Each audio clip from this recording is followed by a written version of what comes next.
Hey guys, thanks for tuning in to episode 296 of the Bry-Fy podcast. 296 of the 296 of the 296 of the 296 of the Bry. I'm the host, Bry-Fy the Comics Guy, and this week we're going to do something a little bit different than normal. Nifty Nerd News, which if you don't know, is just talking about pop culture news and other type of things I think you should know about. Don't worry over there on the podcast portion of the show, because you will still get your comic book reviews just after the Nifty Nerd News. There we go. Simple, super, sweet, and I think fairly easy to follow. So let's start with some of the news that I wanted to talk about this week.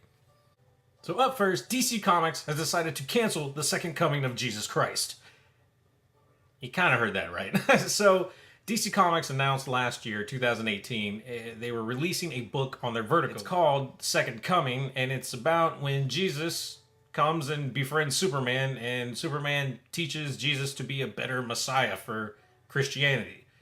So, of course, that went over super well with the Christian community, and by super well, I mean super duper not well, and quite horribly, in fact. Over 100,000 people went out, signed a petition to get DC to cancel this book because they were like, no, Jesus is better than Superman. And now I kind of want to see that fight. I think Vertigo should do this.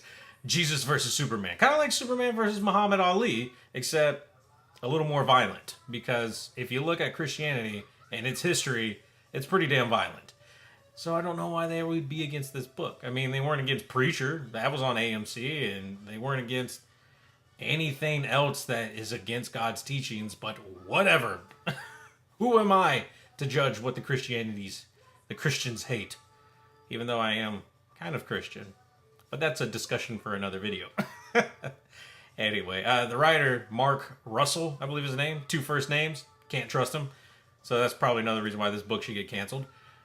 He's no stranger to these types of storylines. You know, he's done a book called God is Disappointed in You, and then another one that was called Apocrypha.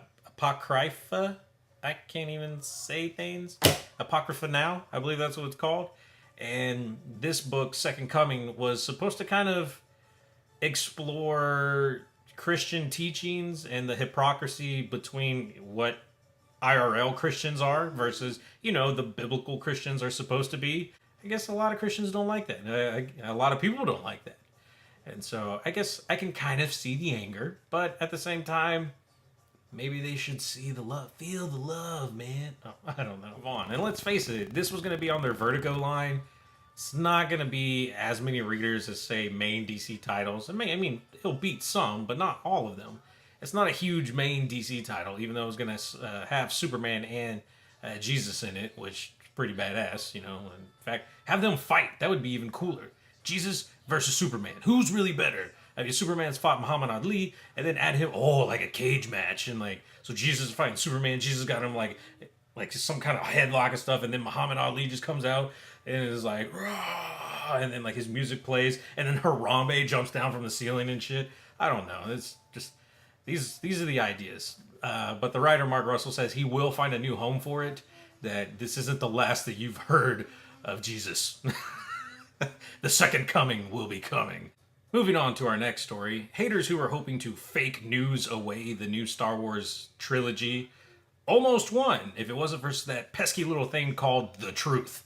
So, I guess a rumor had started, and a comic news source ran with it, called the Super Bro movies, started spreading this rumor that Rian Johnson was no longer working on a new Star Wars trilogy. He did the last one, what was it called? The Last Jedi, which still did very well in theaters. A lot of people loved it, myself included. However, a bunch of whiny babies hated it. It's not my Star Wars, this and that. Why are there so many women? And bah humbug. All that kind of crazy stuff. And so a lot of people have been wanting Rian Johnson to have nothing to do with Star Wars. They've tried starting rumors. And then another one picked up here recently, like I said, by the Super Bros movies, and started spreading. Of course, almost immediately after this news broke, the director Rian Johnson came on and was like, no? This isn't true. I'm still working on the trilogy. Nothing has changed. And if it has, That's news to me. And so, of course, like, I don't know. And like I said, it's just like a bunch of whiny man babies or even women babies, just a bunch of babies, just complaining because it's not mine, you know, and it's mine, mine, mine. Everything's mine. Everything has to be my way, that kind of stuff. And I think people need to realize that's not how it works. That's not how fandom works. That's not how all your favorite things work. I know when I was younger, I used to believe the same thing. I used to say, no, this isn't like my Pokemon. Like, this isn't like the characters I fell in love with. Where's Misty? Where's Brock and stuff? But after I grew up and realized these shows aren't for me, you know, these are for the next generation of Pokemon lovers, the next generation of Power Ranger lovers, of Ghostbuster lovers, of Star Wars lovers. Then I enjoyed things more. Like, why spend so much time hating on something when you can just actually enjoy it for what it is? And it's not for you. That's what it is. It's frustrating, and a lot of issues in the communities and in the fandoms stems from this belief that we own these things, that these are ours, don't change. Like, it shouldn't change, it shouldn't evolve, it shouldn't be different.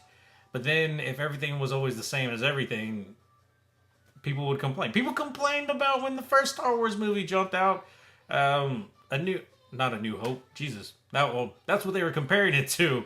The Force Awakens to A New Hope, because they're like, oh, this is exactly like A New Hope. So even when they make Star Wars how it was, you know, your Star Wars, you didn't like it. So when they do a new thing, you didn't like it. So what the hell, man?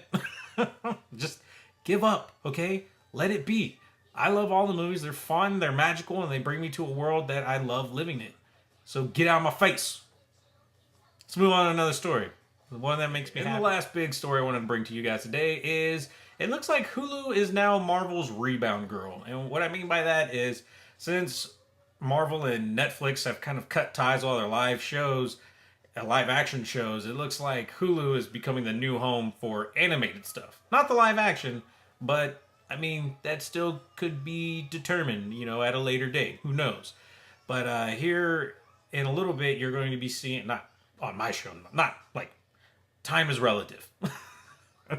But here shortly, there will be some animated series on Hulu for Marvel characters. Some of them being Howard the Duck, Tigra and Dazzler, Hitmonkey, and MODOK, which is the craziest group of heroes I've ever heard. Now, they're all getting their own separate animated shows, and then they're actually all going to come together as the Offenders for like their big, you know, Defenders or Avengers type of crossover, which could be really cool. I thought what was also really cool, some of the people tied to these stories as directors, writers, and producers. For, what was it, MODOK, you have Patton Oswalt, who's going to be writing on some of the stuff. Hitmonkey had no one that I knew of, so I don't know if these names will sound familiar to you. Josh Gordon or Will Speck. Man, I don't know. Tigra and Dazzler show has Erica Rivinoha, who's done The Last Man on Earth, which is a show that I'm a big fan of, and also Chelsea Handler, which I don't know how to take that news. I don't really enjoy the Chelsea show that she does, or the Chelsea Handler show that she does. It's not really my cup of tea, but who knows? Maybe she's a fantastic comedy writer. I don't know, because I don't know enough about anything. And then the last for Howard the Duck, Kevin Smith is tied to that one as being a writer for it. So that could be really funny and really interesting. Of course, I think Jeff Loeb is a producer on all of them. I think that's who it was.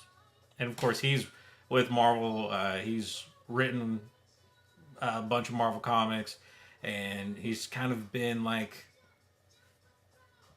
the centerpiece to a lot of things for like the TV stuff. And so we'll see how that all works out and plays out. I think it's really interesting. I think it's really cool. Of course, Marvel has been kind of miss with a lot of their animated stuff, whereas DC has really been hitting on the animated universes that they've created and molded and blossomed under the DC logo. So we'll see. Could this be Marvel's, like, can Marvel finally get it together? Like, just do what you do in the movie. Like, Spider-Verse. Into the Spider-Verse was amazing, and it was animated, but that was Sony. But with, like, Marvel help. So they gotta. It's there. It is there. They just gotta make it work better. I don't know, like in a serial format. They got the movie thing down. They just need to work on their series. They need to make that better. I don't know. I'm not good at anything. They're much better at doing things than I am. I just comment on it, and I comment poorly on things. Other than that, I think they're doing fantastic. But that's kind of it for the Nifty Nerd News stuff that I wanted to bring up. The only other things that I can think of were two new trailers for movies that I had no idea were in the works. One of them being Frozen 2, which popped up, which looked way more intense than the first Frozen.